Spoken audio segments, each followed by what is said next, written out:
horta dagaalkani ka socda bariga dhexe ee qisa ka bilaabmay saddex arrimood horena waan uga hadalnay xaggan aan dhigno number 1 dagaalkani wuxuu samaynayaa mustaqbalka dunida oo dhan ولذلك waxaa la diraaseeyay alcaalamu maa bacda gaza adduunku siduu ekaan doonaa gaza kadib qadiya istaraatiijiya weeyaan oo la diraasay weeyaan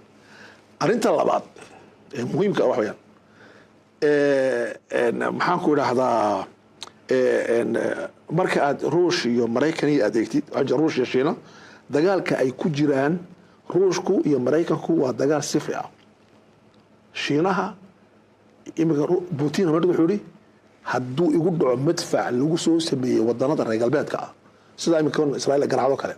hadduu igu soo dhaco nuclear baan tuurayaa waa sifri dagaalku